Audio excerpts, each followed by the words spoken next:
Ik vind dit het allermooiste werk van het hele jaar. En ik mag graag waan, dus ja, iedereen werd tevreden. No?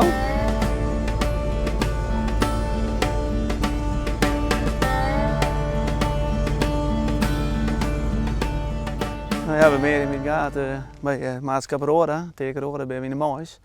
En daar help ik jullie even dan even mooi. Ter ontspanning even, voor de hobby even mooi in de moois. Dat is het altijd? Nou, de les, nou, dan zijn we druk wat er zijn, dan help ik die meestal even een dag. Dan krijg ik goed uitkomen. Dus dan neem ik op werk even vrij en dan ben ik hier even een dag om een biertje, zeg maar, om het samen te zeggen. Nou, en trekken zo'n biertje en gewoon voor ontspanning, hobby. Ja. Nou ja, we zijn zo'n dag met 6 man op pad, of 5, zo. We zijn nog maar 6 man. Met z'n drieën ben we op solage man. Iemand op een hakslaar die meent alles eruit en wij zwaren dat we dan mooi, maar die wijn die hakslaar aan de gang houden, die moet eigenlijk net stilstaan, die wil gewoon dat die gewoon terug gaat. Ik heb begrepen, je ben je wat regisseur van dit hele gebeuren? Nou, regisseur, maar ja, dat iemand op een hakslaar zit en die dirigeert de wijn nog wat. Ik roep ze wel eens via zo'n MC-bak en dan roep ik ze wel naar voren of naar achteren. En dan komen ze wel weer bij me als het goed is. Soms mag ik eens even wachten. Maar het is ik wel eens als zij even te wachten. Zie je? Het is gewoon zaken dat we met draaien gewoon hem bijhouden. Dat hij in vol is en dan leeg en dan zwaren dat bij de koolbult, bij het inkouden dat het weer terug gaat. Dan ben je met 2 shovels aan het inrijden en helemaal geen broer in te krijgen, maar het gewoon goed inrijden worden, zeg maar.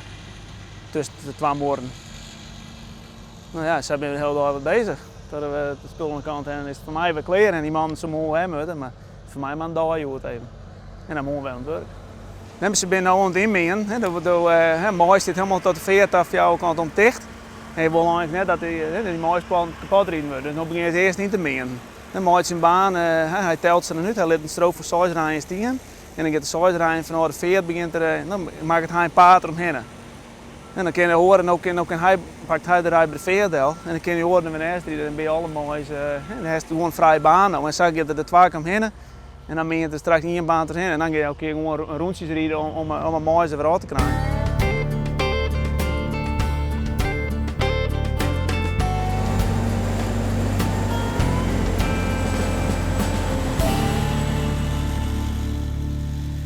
Je weet nooit waar je heen komt. En dat is wel lekker spannend. En vooral de eerste lopen met trainen, dat vind ik het allermooiste. Er komen we regen uit, vorsten, ooien, hazen, verzanten zelfs. Ja, je komt, ja, dat wipt er al even uit. Dit is genieten? Dit is genieten, ja. Dit is mooi, ja. Maar van mij zou ik er even heen, want ze staan er alweer. Ja. Ik ga er even in.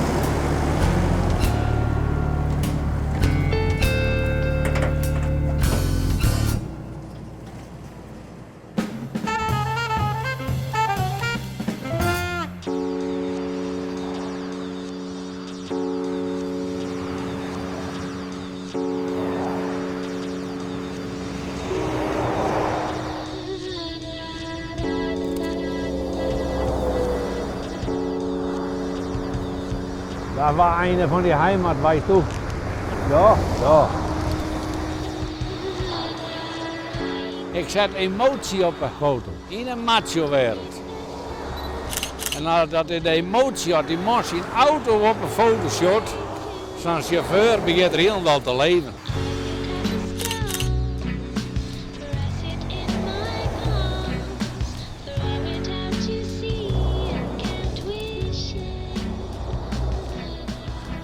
Zitten wat kreeze exemplaren tussen? Ja, netjes. Van alles wat. Boetelanders, ja, 6 maar alles is al welkom. Want wat zet er jou op een foto? Wat, vraag me. Ja, ja. Vraag me, nou zoek naar het weten. Net inholen. En waarom fotografeer je vrachtwagen? Dat is een oude liefde. Ja. Ik ben hier een chauffeur geweest. Eén moment, ja. Die wil ik net missen. Ik doe dit al een jaar of 40. Dus Ja, dat is gewoon een langlopende hobby die alleen maar erger wordt eigenlijk. Mijn vrouw heeft het altijd over mijn tweede baan. Is het nooit lastig, dit fotograferen? Is het dreigen om een vrachtwagen goed op te krijgen? Ja. Het rijdt het me leert. Het niet worden van dat ze er knap op hier. Ja. Dat heeft een dreigen geweest. En nee joh, protten willen. Ja, dat tijd, ja. Ik ben bij pensioen anders. Nou, Peer, hoe doet toen scherpe foto's eerst, denk ik? Er zit zijn knopje, hè? Red kruisje, druk maar aan, dan is dat weer voort, hè? Kost niks meer. Vroeger moest je ontwikkelen, weer een eigen zaak. Ja. Oh, er komt nog een bus komen, die mag ik even nog.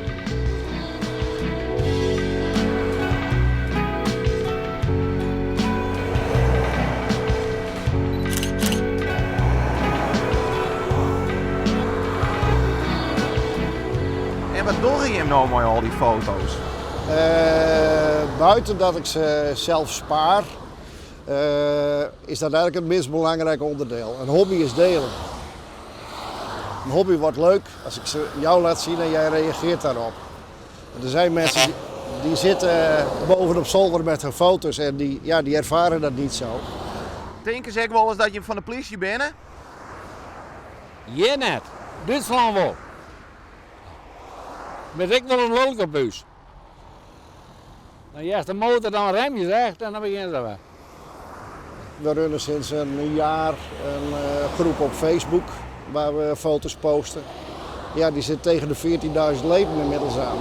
Dus er is wel degelijk heel veel belangstelling voor.